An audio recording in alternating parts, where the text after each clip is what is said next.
সত্য এটাই, আমরা কেউ ছিলাম না, আবার অচিরে আসবে, আমরা এইখানে কেউ থাকবো না।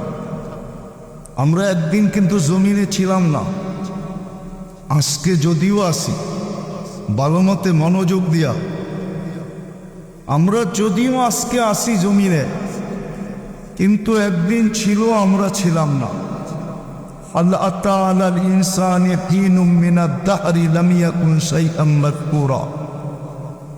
কুরআন আমাদেরকে বুঝাইতে চায়, আল্লাহ রসুল আমাদেরকে বুঝাইতে চায়, বাধ্য করতে চান না।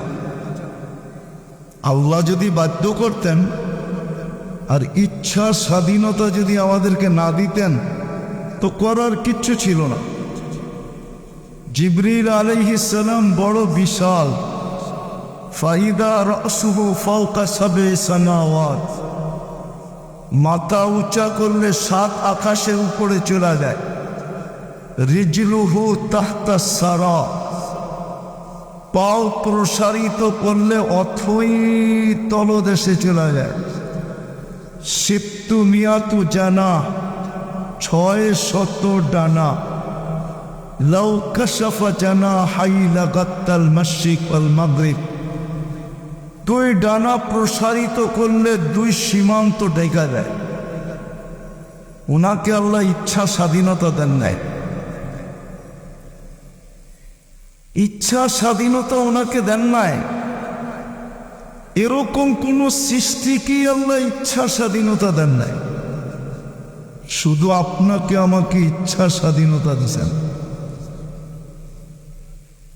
কোন সৃষ্টিকে আল্লাহ ইচ্ছা স্বাধীনতা দেন নাই।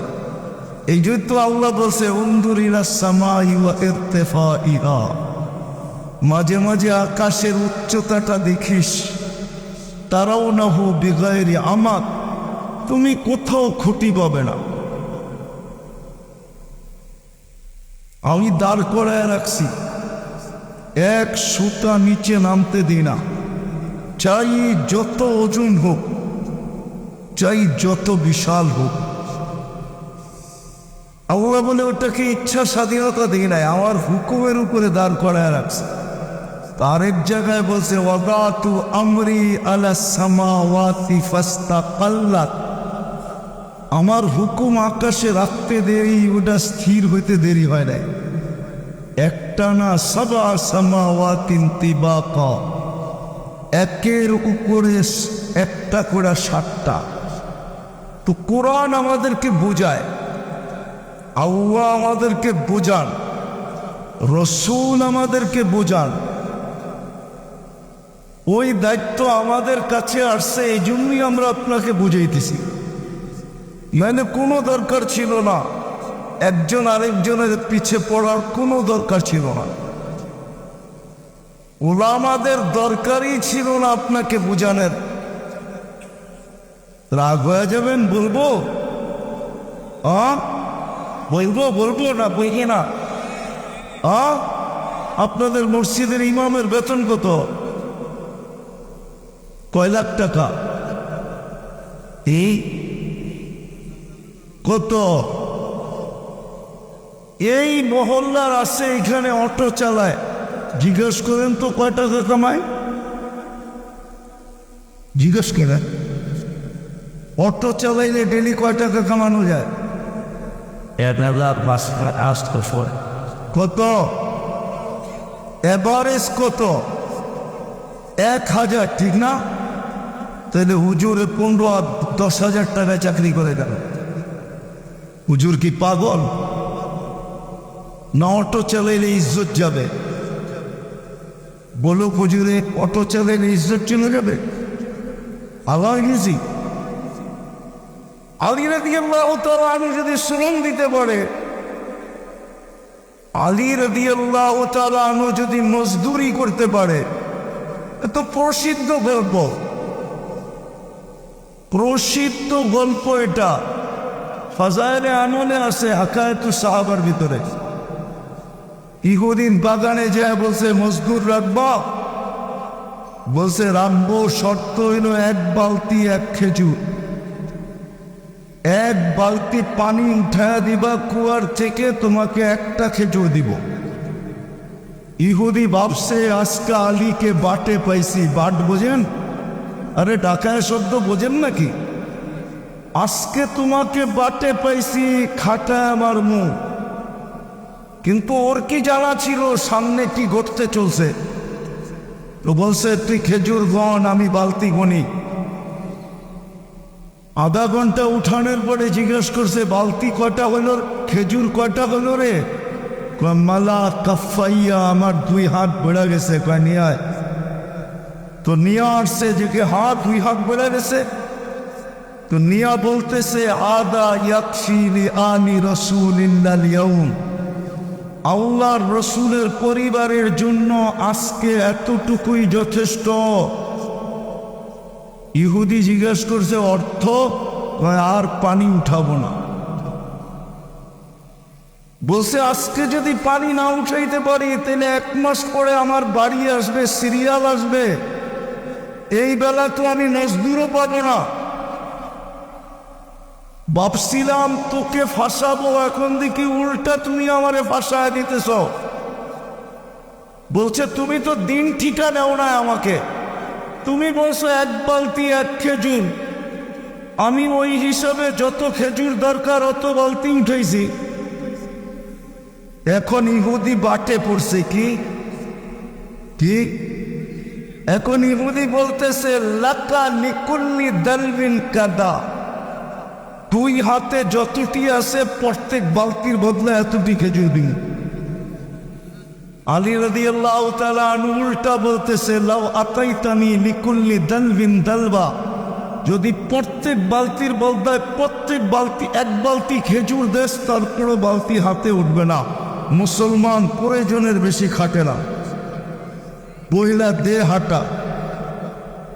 তো উনি যদি মজদুরি করতে পারে, হুজুর করলে অসুবিধা কি? কেন পড়ে আছে? কেন পড়ে আছে আপনার মসজিদে? এই অজয় পাড়াগায় মসজিদে কেন পড়ে আছে? এর চেয়ে অটো চালাইলে তো ভালো, 20, 25, 30 হাজার কামাবে। নিজের নামাজ নিজে পড়ে নিবে, রাত্রে ওইটা আল্লাহ আল্লাহ করবে, ঠিক না? হ্যাঁ, কিন্তু বুঝাবে কে? এই জন্যই দায়িত্ব কাঁধে বিদায় বুঝানোর জন্য পড়া আছে এখানে। নাইলে এই হুজুর ময়মনসিংহতে এসে মাদ্রাসা করবে কেন? মনে হয় দামদা, ঠিক না? না, দামদা মনে হয়, ঠিক না? হ্যাঁ, ব্যবসা মনে হয়, ঠিক না? হ্যাঁ, হুজুর কেন মাদ্রাসা করবে এখানে? যাক, এটা অন্য আলোচ্য বিষয় চলে যাবে। আল্লাহ আমাদেরকে বুঝাইতে চান, বাধ্য করতে চান না। এই বিশাল বিশাল সৃষ্টিকে আল্লাহ বাধ্য করছেন। আপনি আর আমি তার তুলনায় কিছুই না। আল্লাহ বলে মানুষ তোকে আমি বাধ্য করব না, ইচ্ছা স্বাধীনতা দিলাম। বিদায় আল্লাহ আমাদেরকে বুঝাইতে চাইতেছেন। এই জন্য আমার কথা শুরুটা ছিল আমরা ছিলাম না, আছি, অচিরেই থাকবো না, চলে যাব, চলে যাব, এখান থেকে চলে যাব। এখানে কেউ থাকে নাই, কেউ থাকবে না। সত্য এটাই। যদি কেউ দুনিয়াতে চিরদিন থাকতেন তাহলে একজন থাকতেন। কবি বলে লাউ কানাতিদ দুনিয়া মুখাল্লাদা, দুনিয়া যদি চিরদিন কারো জন্য হতো, মা মাতা মুহাম্মদ, মুহাম্মদুর রাসূলুল্লাহ সাল্লাল্লাহু আলাইহি ওয়াসাল্লাম দুনিয়ার থেকে যেতেন না। কেননা সমগ্র জগৎ অস্তিত্ব লাভ করছে ওনার কারণে। আপনার আমার সৃষ্টি ওনার কারণে। আদম আলাইহিস সালাম জিজ্ঞাসা করছিলেন মান হুয়া কাতাবতু ইসমাহু মা ইসমি, উনি কে যার নামটা আপনার নামের সাথে মিলায়া লেখা রাখছেন? বলছে কোথায় দেখলে? বলে দেখি নাই কোথায়, প্রথম তো আরশই দেখছি, এখন তো জান্নাতের প্রত্যেকটা বস্তুর ভিতরে দেখতেছি কলেমা খচিত। কে উনি? তা আল্লাহ বলছে লাউলাহু লামা খালাকতুকা ইয়া আদম, উনি না হইলে তোমার অস্তিত্ব হতো না। আর ওনার অস্তিত্ব কবে? উনি বলতেছে আনা নাবিয়্যুন ওয়াল আদমু বাইনাল মাই ওয়াত তিন। আদমের এখনো মাটি নির্বাচিত করা হয় নাই, আনাই হয় নাই, মাটি ডালাই হয় নাই। আমার ধারণা বলে আল্লাহ বানানের মনে হয় ইচ্ছাই করেন না এখনো। আল্লাহ রসুল বলতেছে আমি এর আগের থেকে নবী হিসাবে নির্বাচিত।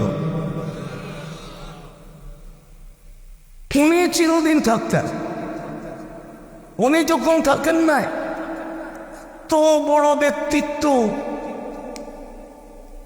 ওইদিকে গেলে হারায় যাব। উনি চিরদিন থাকতেন, বিদায় আমরা কেউ থাকবো না, চলে যাব। আর এটাও সত্য, আমরা এটা দেখতে দেখতে অভ্যস্ত। শুধু শুনতে শুনতে না, দেখতে দেখতে, জানাজা পড়াইতে পড়াইতে, পড়তে পড়তে, দাফন করতে করতে আমরা অভ্যস্ত, ঠিক না? সত্য তো? আরে আমার কথা বুঝেন, সত্য তো? আমরা দাফন দেখতে দেখতে অভ্যস্ত, মৃত্যুর খবর শুনতে শুনতে অভ্যস্ত, জানাজা পড়তে পড়তে অভ্যস্ত, দাফন করতে করতে অভ্যস্ত, কান্দা দিতে দিতে অভ্যস্ত। চলে যেতে হবে, এটাই সত্য, চলে যেতে হবে। কিন্তু চলে গেলে চলবে না, গুছায়া নিয়ে যেতে হবে। কি? গুছায়া নিয়ে যেতে হবে। গুছাইতে পারলে আল্লাহ আমাদেরকে কিনবেন। অথবা আরেকটা শব্দ বলি, পরশ পাথরের ছোঁয়া লাগলে লোহা কি হয়? স্বর্ণ হয়, ঠিক না? স্বর্ণ মানুষ কি দিয়ে কিনে? টাকা। আমি বলি কাগজ দিয়ে কিনে, কাগজ, ঠিক না? টাকা কিসের? তো স্বর্ণ মানুষ কাগজ দিয়ে কিনে। আল্লাহ বলে পরশ পাথরের ছোঁয়া লাগলে যদি লোহা সোনা হয়, আর তোমরা ওই সোনা কাগজ দিয়ে কিনো, আর তুমি যদি গোছায়া নিজেকে সোনা বানাইতে পারো, তাহলে আমি আল্লাহ তোমাকে কিনবো, কিন্তু কাগজ দিয়া না, জান্নাত দিয়া কিনবো। জান্নাত চিনেন? গুগলে জান্নাত নাই? সার্চ দিয়ে দেখো না, পাবা। আরে পাবা, আরে না কয়, আমি ঠিকানা দিতেছি, পাবা। গুগলে সার্চ দাও, দেখাবে ভৈরব হাইওয়েতে একটা দেখাবে জান্নাত হোটেল। আবার চিটাগাংয়ের দিকে গেলে দেখবা যে একটা জান্নাত হোটেল লেখা আছে। আর না হলে কারো বাড়ির প্রসিদ্ধ বাড়ি যদি হয়, জান্নাত ভিলা লেখা আছে। এরকম অনেকগুলো গুগলে পাবা, কিন্তু আসল জান্নাত পাবা না। কেন? আসল জান্নাতে তো চর্চাই নাই। হুজুররা তো রাগ হয়ে যাবে, আসল জান্নাতের আমাদের সমাজে চর্চা নাই। যদি আসল জান্নাতের চর্চা হইতো, তাহলে আমি বিশ্বাস করি আমার যুবকরা মাদকে আসক্ত হতো না, জান্নাতে আসক্ত হতো।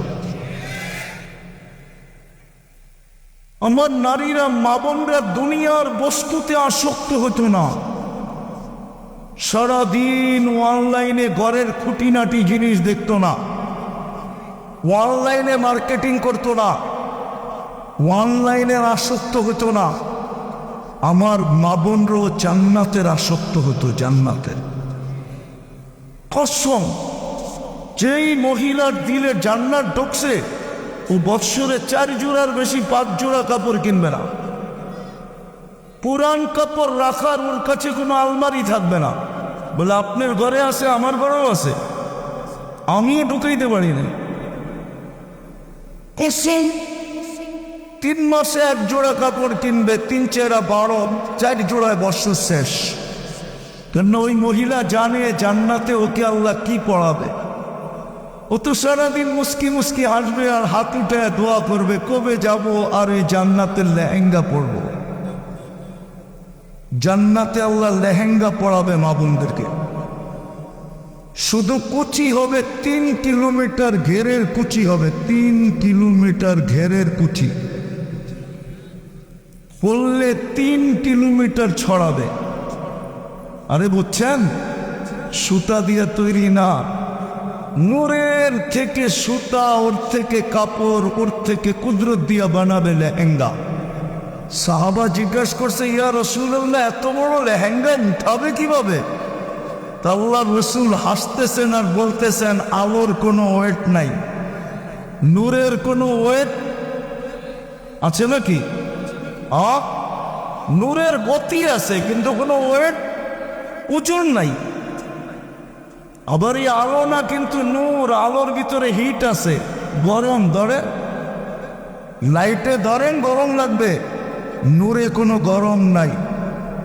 নূর দিয়ে লেহেঙ্গা বানাবে। এই লেহেঙ্গার সব যার দিলের ভিতরে ঢুকছে, ও দুনিয়ার কাপড় দেখা খুশি হবে তো হবে কি করে? ও বলবে, তোর এটা লেহেঙ্গার আশায় আছি। ও তো লেহেঙ্গার জন্য দেওয়ানো হয়ে যাবে। পুরুষ তাও ডেলি 70 বার লেহেঙ্গা চেঞ্জ করবে। কয়বার? 70টা ডেলি আল্লাহ পাঠাবে বানায়,